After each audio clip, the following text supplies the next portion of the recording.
0 माइल भागलपुर मटियागढ़ सीतामढ़ी।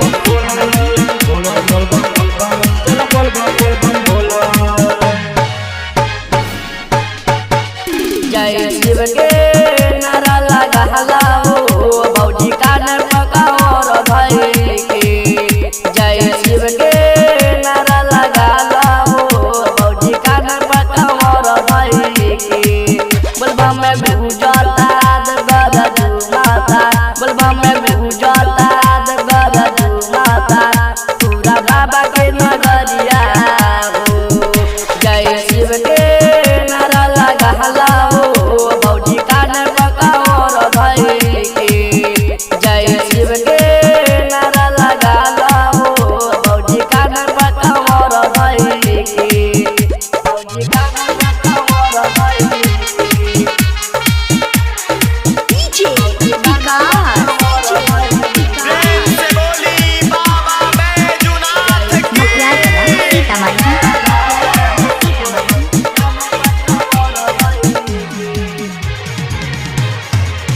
भरती है गोदिया हो खिलिया गनवा हो।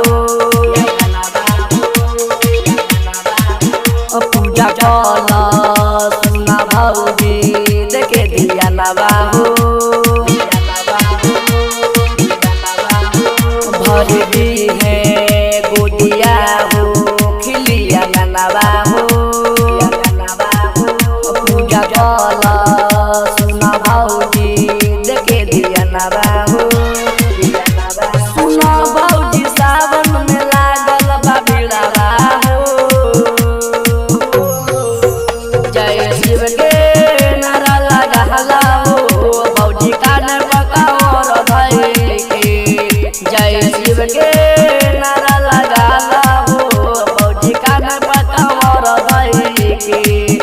भौजी कान पकाओ भाई के।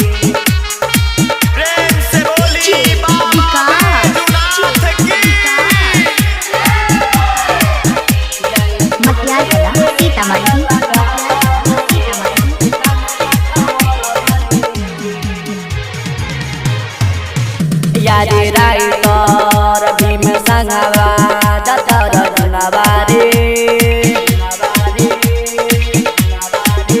पूरा कोई है भोला दाने देखे दिया नवारे। यारे राइटर भीम संगवा जतर जुनवा रे। पूरा कोई है भोला दाने देखे दिया नवारे। पहला विकास तोर छोटका देवरा